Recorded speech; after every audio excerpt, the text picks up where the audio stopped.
Good morning, students. Today we are going to start a new topic, browning of fruits and vegetables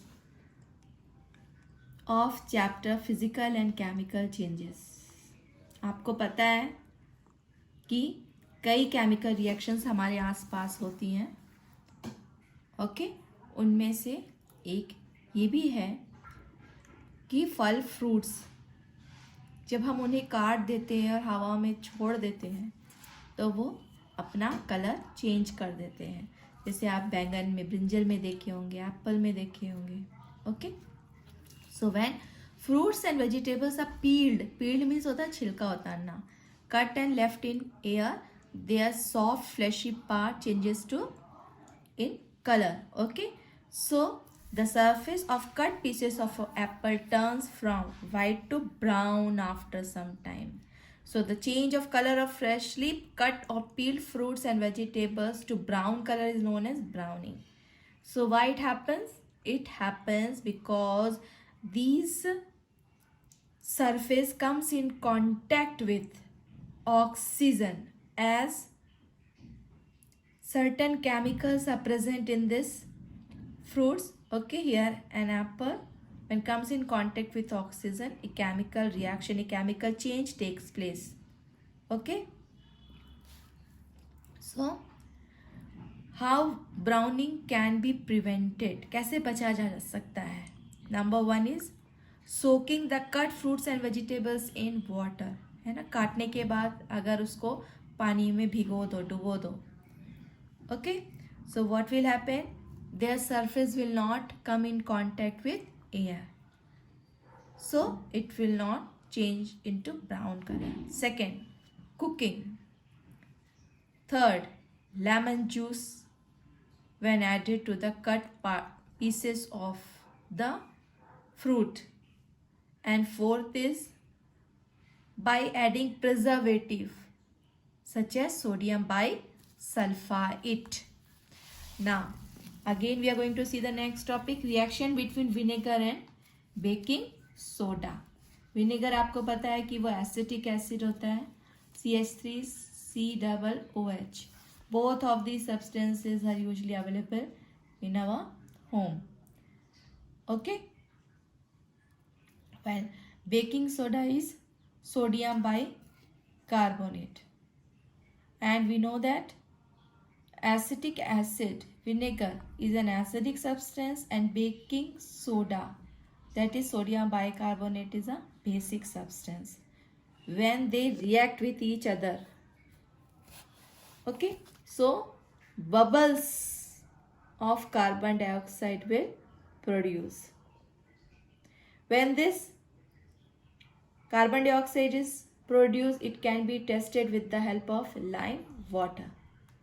So if we are going to see first reaction, acetic acid CH3COOH reacts with baking soda. So product is a salt, sodium acetate, carbon dioxide and water. When this carbon dioxide gas, suppose this is a test tube in which we are conducting this reaction. So carbon dioxide gas will form and we have to pass it in the lime water. Lime water is calcium hydroxide. When they react together, this carbon dioxide, the product is calcium carbonate. So milky precipitate will form. Milky precipitate will form. Okay. So, and in higher class you will study that when excess of carbon dioxide is passed in the milkiness, so what will happen? Milkiness disappear due to the formation of calcium bicarbonate. Okay ना, वैसे होता क्या है कि lime water, कई लोग चूना अपने पानदान में रखते हैं तो उसके ऊपर का जो लिक्विड तैरता रहता है वो होता है लाइम वाटर, ओके, जिसे वो पान के पत्ते में लगा करके खाते भी हैं चूने को. Activity 2, aim to demonstrate the reaction between vinegar and baking soda. तो जो एक्टिविटी भी हम पढ़ें, जो हम रिएक्शन पढ़ें, वो इसको इस तरह से समझाया गया है. इसमें materials required vinegar, baking soda, lime water, test tube, stoppers and delivery tube. आप देखिए 2 टेस्ट ट्यूब हैं और एक टेस्ट ट्यूब में हम विनेगर ले लिए और इसमें जब हम बेकिंग सोडा डालेंगे तो कार्बन डाइऑक्साइड गैस का फॉर्मेशन होगा और वो इस डिलीवरी ट्यूब, इसको डिलीवरी ट्यूब इसलिए कहते हैं क्योंकि इस टेस्ट ट्यूब को स्टॉपर की मदद से ऐसे फिक्स कर दिया जाता है जो कि दूसरे टेस्ट ट्यूब में जाती है। ठीक है। Now what when vinegar reacts with baking soda so it will produce carbon dioxide gas. A pinch of baking soda you have to take. Okay, and close the test tube with the stopper having a delivery tube like this. So what happened when carbon dioxide gas comes in contact with the lime water? This lime water turns milky, सफ़ेद colour का हो जाता है। So what is the explanation? The reaction between vinegar and baking soda produces carbon dioxide and the bubbles of carbon dioxide are seen rising up in the solution. ठीक है, जो bubbles बनते हैं कार्बन डाइऑक्साइड जब पास किया जाता है lime water में सो ये मिल्की कलर में कन्वर्ट हो जाता है। We are going to see reaction between copper sulphate and iron. Before this topic I want to explain you this displacement reaction. Displace का मतलब ही होता है किसी को उसकी जगह से धक्का मार के अलग करना और खुद उस जगह पे आ जाना। So displacement reaction are chemical reactions in which more reactive element displaces a less reactive element from its compound to form a new compound। यानी आप देखिए इसे हम रिएक्टिविटी सीरीज कहते हैं। Potassium, sodium, calcium, magnesium, aluminium, zinc, iron, tin, lead, hydrogen. यहाँ पे hydrogen ही बस नॉन मेटल है, रेस्ट आर मेटल्स। ठीक है, copper, mercury, silver, gold, platinum. Understood.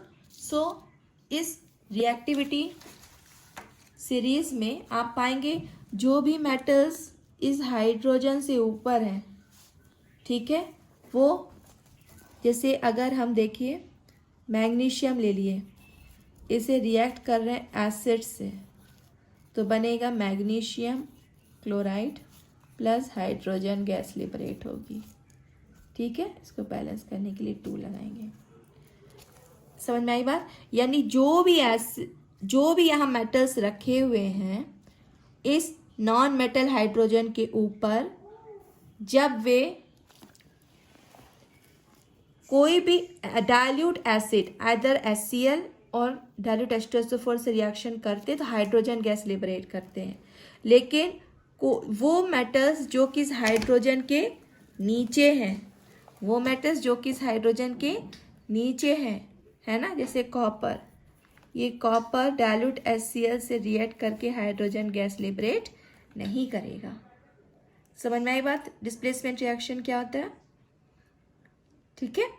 So this reaction can be single displacement in which one element displaces another element from its compound, है ना। जैसे देखिए, है ना, सिंगल एलिमेंट है। जैसे अगर आप यहाँ देखेंगे कॉपर की पोजीशन यहाँ है, हाइड्रोजन के भी नीचे है, और कॉपर का बना हुआ कोई भी कंपाउंड, जैसे यहाँ पे हमने लिया कॉपर सल्फेट, और आयरन की पोजीशन देखिए, आयरन काफ़ी ऊपर है इस कॉपर से। तो आयरन जब कॉपर सल्फेट से रिएक्शन करेगा तो इसमें हम पाएंगे कि जो भी मेटल्स हैं ऊपर वो हाईली रिएक्टिव है। ठीक है, तो जो सबसे टॉप में वो मोस्ट रिएक्टिव है, जो सबसे नीचे पे वो लीस्ट रिएक्टिव है। तो आयरन कॉपर को डिस्प्लेस करेगा, यहाँ पे धक्का मारेगा और उसकी जगह पे आ जाएगा। तो ब्लू कलर का कॉपर सल्फेट सॉल्यूशन है वो कि ग्रीन फेरस सल्फेट में कन्वर्ट हो जाएगा और कॉपर ऐसे हो जाएगा। समझ में आ रही बात? लेकिन अगर आप सोचें कि कॉपर ले करके FeSO4 के साथ रिएक्शन करें तो क्या होगा? आप देखिए यहाँ पे कॉपर नीचे है आयरन के, तो ये रिएक्शन नहीं होगा। समझ में आई बात? डिस्प्लेसमेंट रिएक्शन क्या होती है? ठीक है, अब हम देखते हैं डबल डिस्प्लेसमेंट रिएक्शन क्या होता है। डबल डिस्प्लेसमेंट रिएक्शन में टू कंपाउंड्स हैं। ठीक है, आपको पता है एक पॉजिटिव पार्ट होता है, एक नेगेटिव होता है, एक पॉजिटिव और ये नेगेटिव, ये इंटरचेंज कर देते हैं आयंस। इसका प्लस इसके माइनस से जुड़ जाएगा और इसका प्लस इसके माइनस से, तो यहाँ बनेगा बेरियम सल्फेट और सोडियम क्लोराइड। ये बेरियम सल्फेट क्या होता है, वाइट कलर का प्रेसिपिटेट, मतलब इनसॉल्युबल सब्सटेंस होता है। यह एक है डबल डिस्प्लेसमेंट रिएक्शन का example. Here exchange of their radicals, okay, that is ions to form new compounds take place. Now we are going to start reaction between copper sulfate and iron. Okay, I have already informed you copper की position hydrogen के नीचे है, iron की position hydrogen के ऊपर है, यानी iron ज़्यादा रिएक्टिव है कॉपर के। So iron can displace copper from its compound. Understood? So here when an iron object like nail is put in the solution of copper sulfate, a chemical reaction occurs. As a result of the reaction, blue color of the solution changes to green and deposit of copper is formed on the iron object. Okay, so look at this. Here the same equation is explained. As I told you, iron is more reactive than copper, so it has displaced copper from this compound. The product is FeSO4 plus Cu. Now, see in this activity 3, you have to take a test tube containing copper sulfate plus water. So, you know that the color of copper sulfate is blue. और pure जो iron नील है वो grey colour का होता है, जैसे steel होता है जिसमें जंग नहीं लगा रहता, वैसा हम ले लिए, इसके अंदर रख दिए। एटलीस्ट 10 मिनट्स बाद हम पाएंगे, as you know that iron is more reactive than copper, so copper will collect over this iron in and this solution will become FeSO4. FeSO4 ferrous sulfate का कलर ग्रीन होता है। Understood? Now, crystallization. Crystallization is the process in which the formation of crystals takes place. Crystals have natural geometrical shape. So, crystal is a piece of pure solid substance. ठीक है, having natural geometrical shape, है ना, एकदम कभी कैसे नोकीले इस तरह से क्रिस्टल्स के शेप होते हैं। क्रिस्टल्स क्या होता है, कोई सॉल्ट का प्योर फॉर्म में होता है। ठीक है, जैसे कॉमन सब्सटेंस है, example salt, sugar, alum. Alum क्या होता है, so a crystal is a piece of pure solid substance having a natural geometrical shape. Okay, example salt, sugar and alum, है ना। जो क्रिस्टल होता है वो प्योर फॉर्म होता है सॉल्ट को ऑब्टेन करने का। ना, crystallization is a technique, that is a method which is used to form crystals of various compound. So the reaction involving in forming crystal of a substance that is called the crystallization reaction. So let us see how the crystals are obtained. So formation of crystal depends on principle of solubility of substance in water. First, you have to prepare saturated solution of salt in water. So let us clear that what is the meaning of saturated. Saturated means when sufficient amount of salt is dissolved in water at the given temperature or at the room temperature. Understood? Means जितना वो घोल सकता है पानी salt को उस temperature पे, उसे सैचुरेटेड कहते हैं। लेकिन when we add more salt in the given solvent, उसे हम सुपर सैचुरेटेड कहते हैं। यानी कि ऐसे सॉल्यूशन को जो हम ठंडा कर देते हैं, तो जैसे आप कोई भी शक्कर ले लीजिए तो वो अलग से दिखने लगती है, जम जाती है। लेकिन ओके, अनसैचुरेटेड होता है जब पानी तो बहुत है लेकिन अगर हम सिर्फ चुटकी भर सॉल्ट लिए उसे अनसैचुरेटेड कहते हैं, यानी बहुत सारे और सॉल्ट को घोलने की गुंजाइश है। Now here you have to take saturated solution of salt, means when sufficient amount of salt is dissolved in hot water. When it is allowed to cool, then excess solute means salt, solvent means पानी, और दोनों को जो मिलाने से बनता है उसे सॉल्यूशन कहते हैं. So the excess solid forms crystals of pure substance. Okay, जो जब हम इस सैचुरेटेड सॉल्यूशन को जब ठंडा करते हैं तो अलग ही तरह से प्योर क्रिस्टल्स अलग हो जाते हैं. Okay, so crystallization is use to purify various salts and separate dissolve solid from their solution, है ना. तो जो ये क्रिस्टलाइजेशन प्रोसेस होती है कि प्योरीफाई सॉल्ट को ऑब्टेन करने के लिए करते हैं, और प्लस अगर कोई इम्प्योरिटीज उसमें है तो वो अलग हो जाती है. Now activity 4, aim to form rock candy by crystallization. So here materials required are 1 cup of water, 2-3 cups of sugar, thick string यानी धागा, pencil, jar, spoon, Bunsen burner, pan. So first you have to take a cup of water in a pan, boil it and add 2-3 cups of sugar उसका, and you have to mix it, dissolve sugar in that. Okay,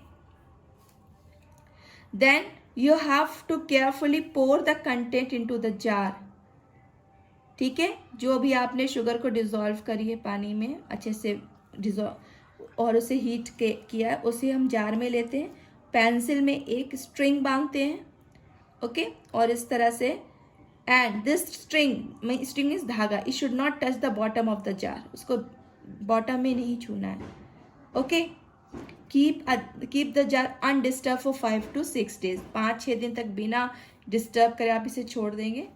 so from the first day itself you will find the crystals of sugar will start collecting on it.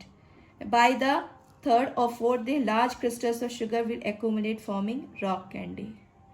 Okay, so thank you. In this way we have completed our chapter physical and chemical changes. All the best. Prepare your chapter well.